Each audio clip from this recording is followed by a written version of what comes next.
Okay. இந்த of candle நம்ம எதுக்காக ஃபாலோ பண்ணணும், நம்ம சொன்ன அந்த விஷயங்கள் வந்து நடந்திருக்கா இல்லையா அப்படிங்கிறத திரும்பவும் நான் ரிப்பீட் பண்றேன். போன வீடியோல நான் கிளியராகவே வந்து எக்ஸ்பிளைன் பண்ணியிருக்கேன். மார்க்கெட் வந்து எப்படி இருக்க போகுது அப்படிங்கிறது. ஸோ நான் என்ன சொன்னேன்னா, மந்த்லியோட சார்ட் நான் வச்சிருக்கேன். நிஃப்டியோட சார்ட். நிஃப்டியில மந்த்லி டைம் ஃப்ரேம் எடுத்துக்கிட்டு இதுல வந்து ஒரு ஆஃப் கேண்டில் நமக்கு ஃபார்ம் ஆயிருக்கு.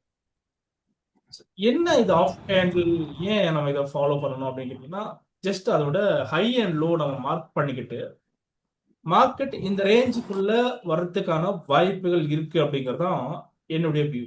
இப்போ நான் என்ன பண்றேன், இதுக்கு முன்னாடி இப்போ மார்க்கெட் இங்க இருக்கு, இதுக்கு முன்னாடி நமக்கு எங்கேயாச்சும் இந்த ஆஃப் கேண்டில் அப்படிங்கிறது இருக்கான்னு பாருங்க. ஸோ இந்த இடத்துல நமக்கு ஒரு ஆஃப் கேண்டில் ஃபார்ம் ஆயிருக்கு. கடந்த 2024 செப்டம்பர். ஓகே, அப்போ வந்து நமக்கு ஒரு ஆஃப் கேண்டில் ஃபார்ம் ஆயிருக்கு செப்டம்பர் மாசம். இந்த கேண்டிலோட ஹை அண்ட் லோ நான் மார்க் பண்ணிக்கிறேன். ஓகே, இவ்வளவுதான். இப்படி மார்க் பண்ணிக்கிட்டு இதை நம்ம என்ன பண்ணலாம், ஒரு லோயர் டைம் ஃப்ரேம்ல எடுத்து பார்க்கலாம். சரி, கரெக்டா நம்ம போன வாரங்கள்ல இதான் நடந்துச்சு. கரெக்டா இந்த இடத்துல சப்போர்ட் எடுத்துக்கிட்டு அப்படியே வந்து இங்க முடிஞ்ச அந்த நிஃப்டி வந்து பாத்தீங்கன்னா டப்புன்னு ஒரு கேப் அப் ஓப்பன் ஆகுதுன்னா எங்க ஓப்பன் ஆகுது நீங்களே பாருங்களேன். எக்ஸாக்டா வந்து இந்த ஹை அண்ட் லோக்குள்ள தான் கரெக்டா ஓப்பன் ஆயிட்டு திரும்ப அப்படியே கீழே இல்லையா, கிளியரா இருக்கா? ஸோ அதுதான் நடந்துகிட்டு இருக்கு இப்போ மார்க்கெட். இந்த ரேஞ்சுக்குள்ள தான் நமக்கு நிஃப்டி வந்து பர்ஃபார்ம் பண்ணிக்கிட்டு இருக்கு.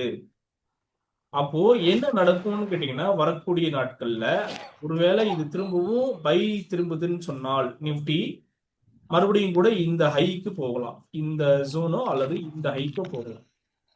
என்னென்ன லெவல் இப்ப இருக்கக்கூடிய 25,565ல இப்ப இருக்கு. குரூட் ஆயில் சாரி நிஃப்டி 25,560ல இப்ப இருக்கு, க்ளோஸ் ஆயிருக்கு. ஒருவேளை இது பை சைட்ல போச்சுன்னா மறுபடியும் கூட இந்த லெவல்ல வந்து ரெஸ்பான்ஸ் பண்ணலாம். 25,800 அல்லது 26,000 அல்லது 25,900 அந்த ரேஞ்ச் வரைக்கும் ஒரு ஹை வந்து நம்ம எதிர்பார்க்கலாம். அப்படியே இது பிரேக் பண்ணா மட்டும்தான் ஃபர்தரா நமக்கு இந்த லெவலுக்கு போகும். அப்படி இல்லைன்னா மறுபடியும் கூட கீழே வரலாம். ஒருவேளை கீழே வருதுன்னா அடுத்தடுத்த சப்போர்ட் லெவல் இது இருக்கு நமக்கு 25,400 அண்ட் தென் இந்த ரேஞ்ச். இதெல்லாம் வந்து 1 by 1 உடைச்சா மட்டும்தான் நமக்கு இந்த சப்போர்ட் லெவல் வரும். இன்னைக்கு காலையில நாம வந்து அக்யூரேட்டான ஒரு வியூ நம்ம கொடுத்திருந்தோம். என்ன சொல்லியிருந்தோம்னா, போன வாரம் நமக்கு மண்டே வந்து இந்த சப்போர்ட் லெவல் தான் வந்து எடுத்தது. நிஃப்டி 25,380 அப்படிங்கிற சப்போர்ட் எடுத்து ஒரு நல்ல மூவ்மெண்ட் நமக்கு கொடுத்துருக்கு. 25,700 வரைக்கும் ஒரு ரேலி வந்து நடந்திருக்கும் கடந்த மண்டே. கடந்த திங்கட்கிழமை ஒரு மூவ்மெண்ட் நடந்திருக்கும். எக்ஸாக்டா இந்த சப்போர்ட் எடுத்து சேம் அதே தான் என்னைக்குமே நடந்திருக்கு. சேம் பேட்டர்ன் 25,380 அப்படிங்கிற சப்போர்ட் எடுத்துக்கிட்டு உங்களுக்கு ஒரு மூவ்மெண்ட் கொடுத்துருக்கு. என்னன்னா 700 டச் பண்ணாம 660 வரைக்கும் ஒரு ஹை போயிருக்கு. ஓகே தான், பரவாயில்ல. பட் இப்போ வந்து க்ளோஸ் ஆயிருக்கு, எப்படின்னு தெரியல. அடுத்தடுத்து அப்படின்னா வெயிட் பண்ணி பார்ப்போம். இப்போ நான் என்ன சொல்ல வரேன்னு கேட்டீங்கன்னா, இந்த ஆஃப் கேண்டில் அப்படிங்கிற விஷயம் வந்து நமக்கு எங்க வந்து ஒர்க் ஆகுது அப்படிங்கிறது. இப்போ நான் என்ன பண்ணியிருக்கேன், இப்படி க்ளோஸ் ஆயிருக்கு இல்லையா? அந்த வீடியோல நான் தான் சொல்லியிருக்கேன். இப்போ நீங்க பாருங்க, இப்போ இந்த நமக்கு மார்க்கெட் வந்து இந்த ரேஞ்சுக்குள்ள தான் வந்து முடியும் இந்த மாசம் வச்சுப்போமே. ஓகே, இந்த மாசமோ இல்லைன்னா அடுத்த மாசமோ நமக்கு இந்த லோவோ அல்லது இந்த ஹைக்கோ நமக்கு போய் முடியலாம். எப்போ நமக்கு ஒரு ஸ்ட்ராங்கான ட்ரெண்ட் வந்து டைவர்ட் ஆகும்னு கேட்டீங்கன்னா, பிரேக் அவுட் அல்லது இறங்குறது இந்த ரேஞ்சுக்கு மேல போகணும். ஸ்ட்ராங்கான பை அப்படிங்கிறது 26,400க்கு மேல உங்களுக்கு ட்ரெண்ட் பிரேக் அவுட் ஆச்சுன்னா மார்க்கெட் நல்ல ஒரு ரேலி நீங்க எதிர்பார்க்கலாம். அப்படி இல்லாம இந்த ரேஞ்சுக்கு கீழே வந்து ஃபால் ஆகுதுன்னா 24,700க்கு கீழே ஒரு ஸ்ட்ராங்கான செல்லிங் ஃபார்ம் ஆச்சுன்னா அடுத்தடுத்த சப்போர்ட் லெவலுக்கு வரலாம். அப்படியே அது வந்தாலும் கூட இன்னொரு ஆஃப் கேண்டில் நமக்கு இருக்கு அப்படிங்கறத அவங்களுக்கு எக்ஸ்பிளைன் பண்ணிடுறேன். எங்க இருக்குன்னா, இங்க ஒரு ஆஃப் கேண்டில் இருக்கு, நீங்க பாருங்க. இங்க ஒரு ஆஃப் கேண்டில் ஃபார்ம் ஆயிருக்கு. அது எப்போ வந்திருக்குன்னா கடந்த ஜான்வரி 2025 ஜனவரி அந்த மாசம் பாத்தீங்கன்னா ஒரு ஹை அண்ட் லோ ஒரு ஆஃப் கேண்டில் ஃபார்ம் ஆயிருக்கு. அதையும் நாம மார்க் பண்ணிக்கலாம். ஸோ இந்த சப்போர்ட்டை உடைச்சதுன்னு சொன்னால் வர 24,700 அப்படிங்கிற சப்போர்ட் உடைச்சதுன்னு சொன்னால் அடுத்து இந்த சப்போர்ட்டுக்கு வரும் 24,300 அப்படிங்கிற சப்போர்ட். இந்த ஜோன்ல ஒரு ஸ்ட்ராங்கான செல்லிங் ஃபார்ம் ஆனா மட்டும்தான் ஃபர்தரா வந்து உங்களுக்கு அடுத்த சப்போர்ட்டுக்கு வரும்.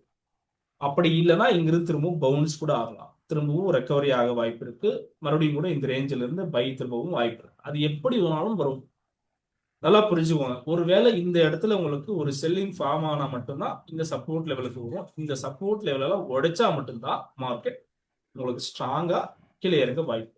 ஸோ இந்த ரேஞ்சுக்குள்ளதான் இந்த மார்க்கெட் வந்து இருக்கிறதுக்கான வாய்ப்புகள் இருக்கு. பெருசா ஒன்றும் இல்லை. நமக்கு ஸ்மால் டைம் ஃப்ரேம்ல பார்க்கும்போது நமக்கு பெருசா மார்க்கெட் இறங்குற மாதிரி ஒரு ஃபீல் ஆகும். அப்படியெல்லாம் ஒண்ணுமே கிடையாது. இங்க பாருங்க, நான் மந்த்லியோட சார்ட் நான் வச்சிருக்கேன். இப்போ வரைக்கும் பெரிய ஃபாலிங் வந்து எதுவுமே கிடையாது. ஜஸ்ட் ஒரு சின்ன ஒரு மூமெண்டம் தான் நடந்துகிட்டு இருக்கு அப்படிங்கிற மாதிரி தான் இருக்கு. இப்போ வரைக்கும் நமக்கு பெரிய ஃபால் எதுவுமே கிடையாது. ஜஸ்ட் கேஷுவலா தான் மார்க்கெட் போயிட்டு இருக்கு. பட் என்னன்னா செக்டார் வைஸ் நீங்க பார்க்கும்போது என்னென்ன செக்டார்னு பாருங்க. நிஃப்டியோட ஐடி செக்டார் பாருங்க, நல்லா இறங்கி இருக்கும் இண்டெக்ஸ் வைஸ் பார்க்கும்போது. இந்த செக்டார் தான் உங்களுக்கு பெரிய அளவில் இறங்கி இருக்கு. அதுவுமே ஏன் அப்படிங்கிறது உங்களுக்கு தெரியும். ஏஐயோட இம்பாக்ட்னால பெரும்பாலான ஐடி கம்பெனிகள் வந்து வேலை இழப்பு இது மாதிரி விஷயங்கள்லாம் இருக்கிறதுனால ஒரு பேனிக் இருக்கு. அது அந்த செக்டார்ல வந்து இன்வெஸ்ட்மெண்ட்டே குறையும். ஸோ அதனால உங்களுக்கு என்ன ஆச்சுன்னா அந்த ஐடி செக்டார்ஸ் வந்து மலன்னு இறங்கிட்டு இருக்கு. அதானே தவிர மற்றபடி மற்ற செக்டார்ஸ் எல்லாமே வந்து ஓரளவுக்கு நல்லா தான் இருக்கு. நிஃப்டி ஐடி, நிஃப்டி பேங்க், இதெல்லாமே வந்து ஓரளவுக்கு நல்லா தான் இருக்கும்.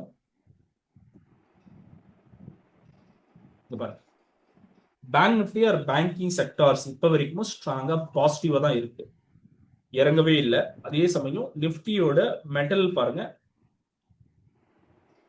நல்லா இருக்கு, ஸ்ட்ராங்கா தான் இருக்கு, இப்போ வரைக்கும் இறங்கல. புரிஞ்சுதுங்களா? மற்ற செக்டார்லாம் நல்லா தானே இருக்கு.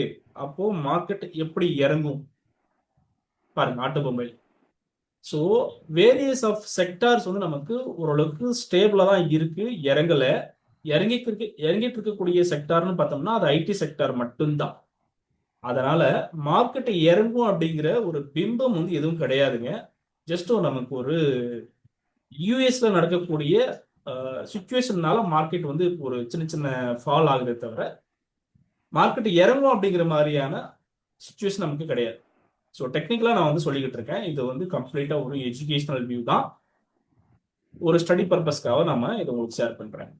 ஓகே, ஸோ இது நான் வந்து சொல்ல வந்த விஷயங்கள் வந்து இதுதான். நிஃப்டியை பொறுத்த வரைக்கும் இறங்கும் அப்படிங்கிற மாதிரியான ஒரு வியூ இல்லை, அதை நான் உங்களுக்கு கிளியரா சொல்லிட்டேன். ஸோ இந்த சப்போர்ட்லாம் உடைச்சா மட்டும்தான் உங்களுக்கு பெரிய அளவில் நமக்கு ஃபால் வரும். இல்லை என்றால் திரும்ப திரும்பவும் இந்த இடங்கள்ல உங்களுக்கு பை வந்துகிட்டே தான் இருக்கு. நல்லா பார்த்துக்கோங்க.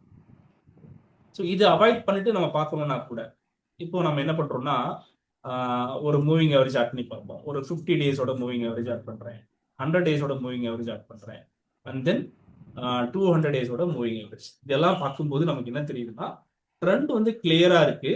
ஓகே, எங்கேயும் வீக்கா இல்லை. ஒருவேளை இது இறங்கினாலுமே கூட இந்த இடங்கள்ல திரும்பவும் பை வரும். அந்த அளவுக்கு ஈஸியா இறங்கும் அப்படிங்கிற மாதிரி எதுவும் கிடையாது. ஏன்னா இங்கெல்லாம் ரொம்ப ஸ்ட்ராங்கான வால்யூம் இருக்கு அப்படிங்கறதுனால இங்க வந்தாலுமே திரும்பவும் பை ரெக்கவரி ஆயிடும்.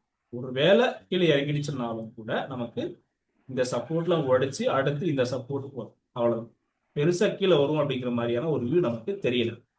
ஸோ இங்க நமக்கு இறங்கும் அப்படிங்கிறது நமக்கு முன்கூட்டியே கொடுத்துருக்கு இன்டிமேஷன். இந்த மாசம் எந்த மாசம்னா பிப்ரவரி மாசமும் ஜனவரி மாசமும் மார்க்கெட் இறங்க போகுது அப்படிங்கிறத நமக்கு அதுக்கு முன்னாடியே நமக்கு டிசம்பர் மாசம் வந்து ஒரு இன்டிமேஷனை கொடுத்துருக்கு.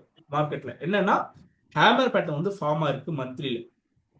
ஸோ டிசம்பர் மாசம் பார்த்தீங்கன்னா 2025 டிசம்பர்ல மந்த் முடியும் போது ஒரு ஹேமர் பேட்டர்ன் வந்து ஃபார்ம் ஆயிருக்கு. அது எதுக்கான ஒரு இன்டிமேஷன் அப்படின்னா மார்க்கெட் இறங்கலாம் அப்படிங்கிறதுக்கான ஒரு இன்டிமேஷன். அதுதான் நடந்திருக்கு.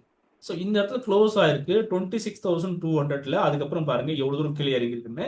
25,500 அந்த ரேஞ்ச் வரைக்கும் நமக்கு ஒரு கரெக்ஷன்ஸ் வந்து ஃபார்ம் ஆயிருக்கு. அவ்வளவுதான் தவிர பெரிய அளவில் மார்க்கெட் கிளியர் ஒரு 1000 பாயிண்ட் வந்து நிஃப்டியில இறங்கி திரும்பவும் ரெக்கவரி ஆயிட்டு இருக்கு.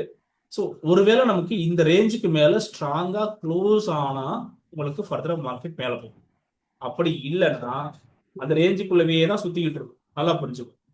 அதனால வந்து யாரும் சொல்றத நீங்க கேட்டு நம்பாதீங்க. சொல்றவங்க 1000 சொல்லுவாங்க. மார்க்கெட் இப்போ வரைக்கும் ஒரு பையிங் மூமெண்ட் தான் இருக்கு, பையிங் ப்ரெஷர் தான் இருக்கு. என்ன ஒரே ஒரு ரீசன்னா ஐடி செக்டார் வந்து இறங்குறதுனால மார்க்கெட்டோட ஸ்ட்ரென்த் வந்து குறையும்.